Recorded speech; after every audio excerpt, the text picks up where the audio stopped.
Hello friends, এই ভিডিওটিতে আমরা আলোচনা করব পঞ্চায়েত পরীক্ষার সাধারণ জ্ঞান এবং বাংলার কিছু গুরুত্বপূর্ণ প্রিভিয়াস ইয়ার প্রশ্ন নিয়েও। প্রিভিয়াস ইয়ার প্রশ্নগুলি আলোচনা করার পরে আমরা প্রিভিয়াস ইয়ার্সের কোশ্চেনের মতো টাইপের কোশ্চেন নিয়ে আমরা আলোচনা করব, যেগুলি তোমাদের পরবর্তী পরীক্ষার জন্য আসতে পারে। তো দেখে নেওয়া যাক আজকের প্রথম প্রশ্নটি। তো পশ্চিমবঙ্গের সুন্দরবনের মৃত্তিকা কোনটি? পশ্চিমবঙ্গের সুন্দরবনের মৃত্তিকা কীরকম হয়? লবণাক্ত কাদামাটি। মাটি কেমন? লবণাক্ত কাদামাটি।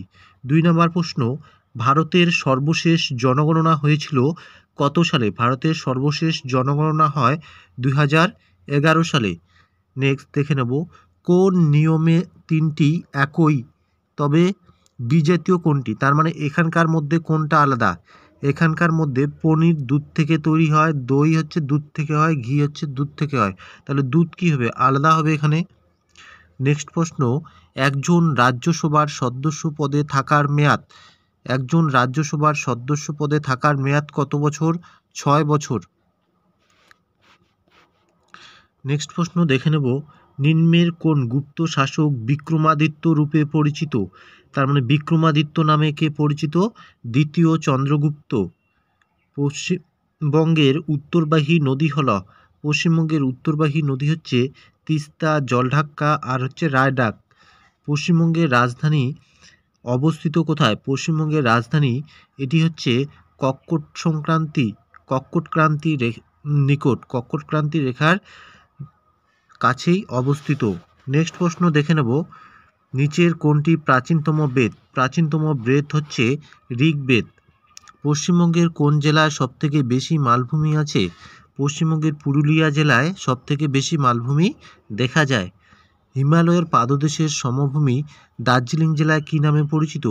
হিমালয়ের পাদদেশের সমভূমি দার্জিলিং জেলায় হচ্ছে ডুয়ার্স নামে পরিচিত। নেক্সট এবার বাংলা থেকে কিছু প্রিভিয়াস ইয়ার্সের প্রশ্ন দেখে নিব। এর থেকে তোমাদের ধারণা হবে যে পরবর্তী পরীক্ষাতে কী ধরনের প্রশ্ন হতে পারে। তো সঙ্গীত এর সন্ধিবিচ্ছেদ করো। সঙ্গীতের সন্ধিবিচ্ছেদ হবে সমযোগ গীত। সঙ্গীত।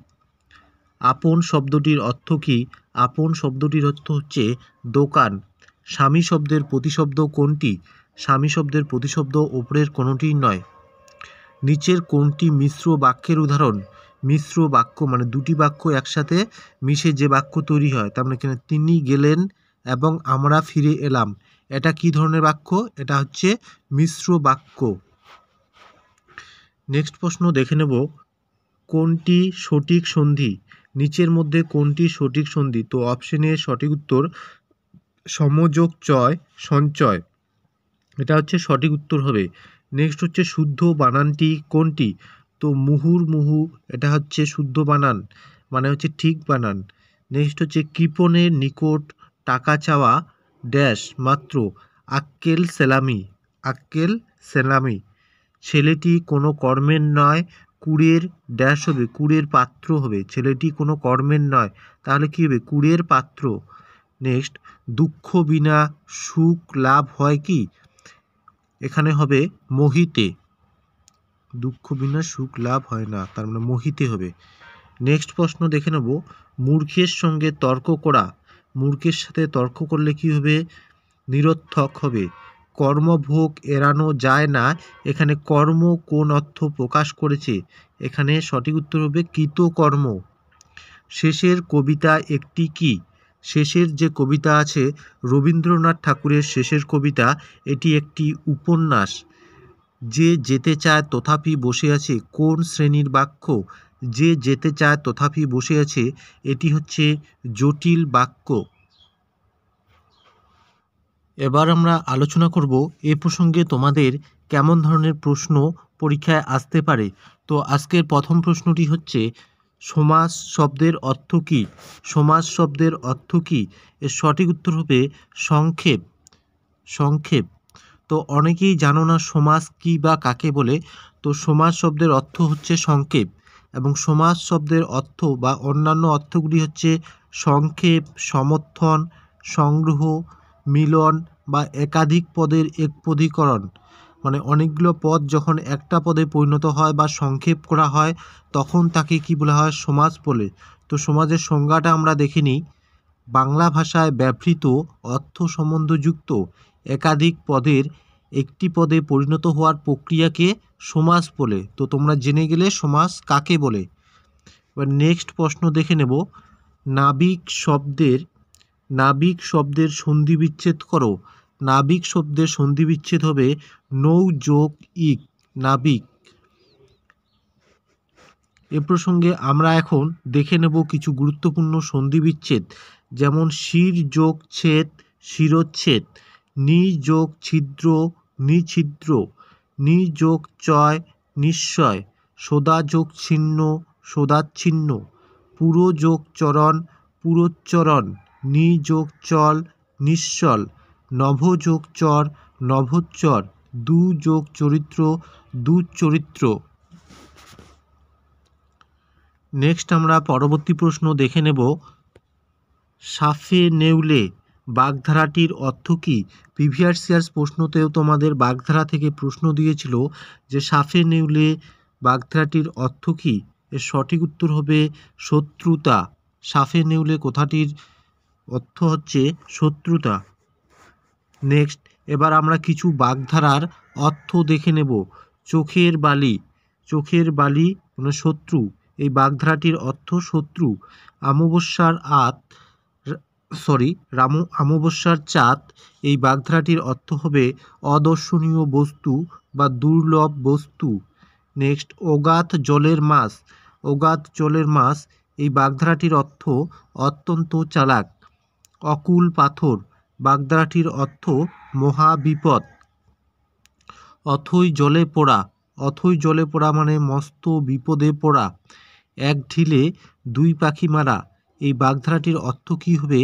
একসাথে দুই কাজ সমাধা করা, মানে একসাথে দুটি কাজ সমাধান করা। এবার নেক্সট প্রশ্ন দেখে নেব। নিচের কোনটি দেশি শব্দ?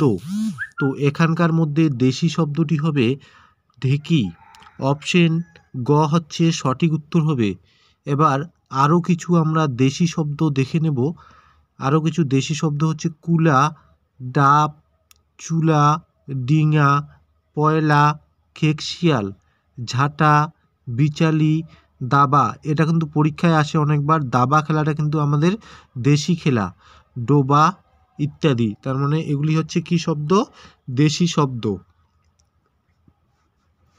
নেক্সট দেখে নেব কোনটি জাপানি ভাষার শব্দ নয়? নিচের মধ্যে কোনটি জাপানি ভাষার শব্দ নয়?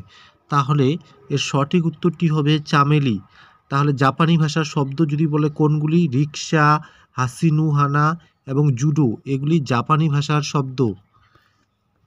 এ প্রসঙ্গে আরও কিছু জাপানি শব্দ দেখে নেব। জাপানি শব্দ হচ্ছে হ্যারিকেন, এটি একটি জাপানি শব্দ। কেরাটে এবং জুডো, এগুলি হচ্ছে জাপানি শব্দ। নেক্সট প্রশ্ন দেখে নেব। আতাত শব্দটি কোন ভাষা থেকে আগত? এই যে আতাত শব্দটা, এটা কোন ভাষা থেকে এসেছে? এটা হচ্ছে অপশন সি বা অপশন গ, ফরাসি ভাষা থেকে এসেছে। ফরাসি হচ্ছে ফ্রান্সের ভাষা, আর ফার্সি হচ্ছে ইরানের ভাষা। তোমরা অনেকেই ফরাসি আর ফার্সির মধ্যে পার্থক্য জানো না। তার মানে ফরাসি হচ্ছে ফ্রান্সের ভাষা আর ফার্সি এটি ইরানের ভাষা। এবার আমরা কিছু ফার্সি শব্দের উদাহরণ দেখে নেব। ফার্সি শব্দ বুর্জোয়া, যেমন কুপন, আতাত, ফিরিঙ্গি, ক্যাফে, ডিপো, এই শব্দগুলি হচ্ছে ফার্সি শব্দ। নেক্সট প্রশ্ন দেখে নেব। এই প্রশ্নটিও তোমাদের প্রিভিয়াস ইয়ার্সে এসেছিল, বা এরকম প্রশ্ন আরও কী ধরনের আসতে পারে দেখে নেব। ঘোষ ধ্বনি নয়, নিচের কোনটি ঘোষ ধ্বনি নয়? তালিবস্য ঘোষ ধ্বনি নয়। এবার তোমরা জেনে নাও যে ঘোষ ধ্বনি কোনগুলাকে বলে। ঘোষ ধ্বনি কোনগুলাকে বলে? বাংলার ব্যঞ্জন বর্ণের বর্গের তৃতীয় বর্গ, তোমরা অনেকেই নাও জানতে পারো, তো দেখে নাও। ক, খ, গ, ঘ, ইঙ। এবার চ, ছ, বর্গায্য, ঝ, ইঙ। এভাবে হচ্ছে 5টা ব্যঞ্জন বর্ণ নিয়ে এক একটা বর্গ তৈরি হয়। তাহলে ঘোষ ধ্বনি বা ঘোষ বর্ণ কোনগুলোকে বলবো? যখন এগুলো কি হচ্ছে বর্ণ বলবো, যখন সেটা উচ্চারণ করব তখন ওটা ধ্বনি হয়ে যাবে। তাহলে বাংলার ব্যঞ্জন বর্ণের তৃতীয়, 1 2 3, তৃতীয় নম্বরে কি আছে? গ আছে। তাহলে তৃতীয়, চতুর্থ ও পঞ্চম বর্ণ, তার মানে বাংলা ব্যঞ্জন বর্ণের তৃতীয়, চতুর্থ আর পঞ্চম বর্ণ কি হবে? ঘোষ বর্ণ হবে। এছাড়াও অন্যান্য ঘোষ বর্ণ যেগুলি হয় জ, র, ল, ব, হ। তার মানে ঘোষ বর্ণ কোনগুলি তোমরা জেনে গেলে যে বাংলার ব্যঞ্জন বর্ণের তৃতীয়, চতুর্থ এবং পঞ্চম বর্ণগুলি হচ্ছে ঘোষ বর্ণ। নেক্সট দেখে নেব ফুটবল কোন জাতীয় শব্দ?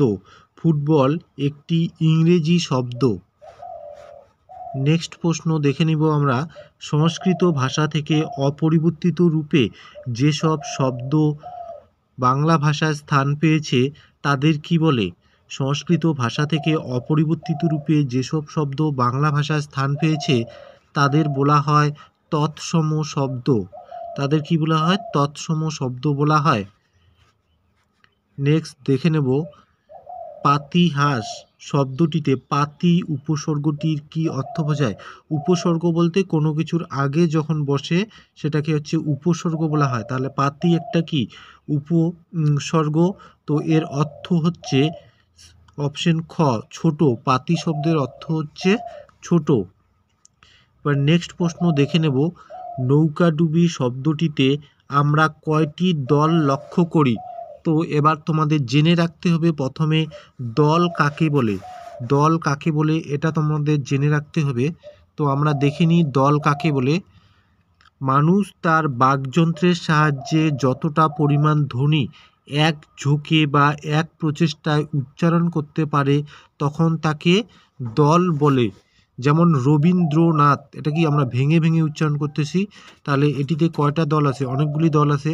কিন্তু আমরা যদি বলি আম, সরেয়া আর ম, আম একবারে উচ্চারণ করতেছি তাহলে এখানে কয়টা দল আছে? একটা দল আছে। যেমন শেষ, শেষ একবারে উচ্চারণ করতেছি তাহলে এখানে কয়টা দল আছে? এখানে একটা দল আছে। তাহলে একইভাবে আমাদের প্রশ্নতে কি বলেছে? নৌকা ডুবি, তাহলে এখানে কয়টি দল আছে? নৌকা ডুবি, তার মানে এখানে কয়টা? ভেঙে ভেঙে উচ্চারণ করতেছি না, নৌকা ডুবি, তার মানে এখানে কয়টি দল আছে? এখানে 4টি দল আছে। এরকম কিছু দলের আমরা উদাহরণ দেখে নেব। যেমন এখানে কি দেওয়া আছে? ধান দুর্বা, তার মানে ধান দূর বা, এটা ভেঙে ভেঙে উচ্চারণ করতেছি ধান দূর বা, তাহলে এখানে 3টি দল আছে। নৌকা ডুবি এটা দেখে নিলাম। তারপর হচ্ছে শ্যাম লিমা, তার মানে শ্যাম লিমা, এখানে কয়টি দল আছে? এখানে 4টি দল আছে। কণ্ঠস্বর, কণ্ঠস্বর, এখানে কয়টি দল আছে? 3টি দল আছে। পাঁচফোড়ন, পাঁচফোড়ন, এখানেও 3টি দল আছে। শীর্ষেন্দু, এটাকে ভেঙে উচ্চারণ করলে কি হবে? শীর্ষেন্দু, তার মানে এখানে 3টি দল আছে। ধা ধা, মানে ধা ধা, এখানে কয়টি দল? 2টি দল আছে। নেক্সট দেখে নিই শেষ, এটা বললাম একবারেই উচ্চারণ হচ্ছে শেষ, তার মানে 1টি দল। আকাশ পাতাল, এটা ভেঙে উচ্চারণ করলে কি হবে? আকাশ পাতাল, তার মানে এখানে 4টি দল আছে।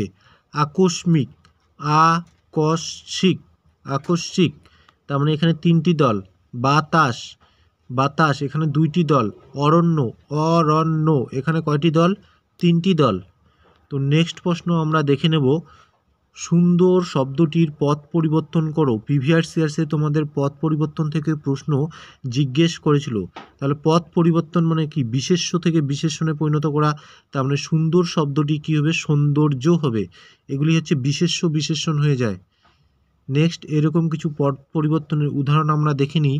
যেমন অঙ্গ, এটা কি বিশেষ্য, এর বিশেষণ কি হয়ে যাবে? আঙ্গিক। অধিষ্ঠান, অধিষ্ঠিত বা অধিষ্ঠাত্রী। অধ্যায়ন, অধীত। অনুগমন, অনুগত। অনুরোধ, অনুরুদ্ধ। অনুসরণ, অনুসৃত। অবগুণ্ঠন, অবগুণ্ঠিত। অবধারণা, অবধারিত। অবসান, অবসিত। নেক্সট হচ্ছে অবিনাশ, অবিনশ্বর, অভিধা, অভিহিত, অভিধান, অভিধানিক, অভেদ, অভিন্ন, অরুণিমা, অরুণ। নেক্সট আর কিছু দেখে নেব। পদ পরিবর্তন, অশ্রু, শাশ্রু, আকাশ, আকাশী, আকৃতি, আকৃত, আক্রমণ, আক্রান্ত, আঘাত, আহত, আতিশয্য, অতিশয়। নেক্সট একটি প্রশ্ন দেখে নেব যে কুজ্ঝটিকা শব্দের অর্থ কী বা সমার্থক শব্দ কী? এর সঠিক উত্তর হবে কুয়াশা। কুজ্ঝটিকা শব্দটির সঠিক উত্তর হবে কুয়াশা বা কুহেলিকাও হয়, হ্যাঁ, এর সমার্থক শব্দ। নেক্সট দেখে নেব শিষ্টাচার মানে হচ্ছে সদাচার। চাঁদ এর সমার্থক শব্দ শশী, শশাঙ্ক, সুধাংশু। বৃক্ষ গাছ, তরু, বিটপি, উদ্ভিদ। বিদ্যুৎ তড়িৎ, বিজুলি, বিজলি, চপলা। বস্ত্র হচ্ছে বসন, পরিধেয়, পরিচ্ছন্ন পোশাক। বন্যা হচ্ছে প্লাবন, বান, জলোচ্ছ্বাস। ভ্রমর হচ্ছে ভ্রমরা, অলি, মধুকর, মধু। তো বন্ধুরা, এই ছিল আজকের এই ভিডিওটি। আজকের ভিডিওটি তোমাদের কেমন লাগলো তা অবশ্যই কমেন্ট বক্সে কমেন্ট করে জানাবে। আর যারা আমাদের চ্যানেলে নতুন তারা চ্যানেলটি অবশ্যই সাবস্ক্রাইব করবে। ধন্যবাদ।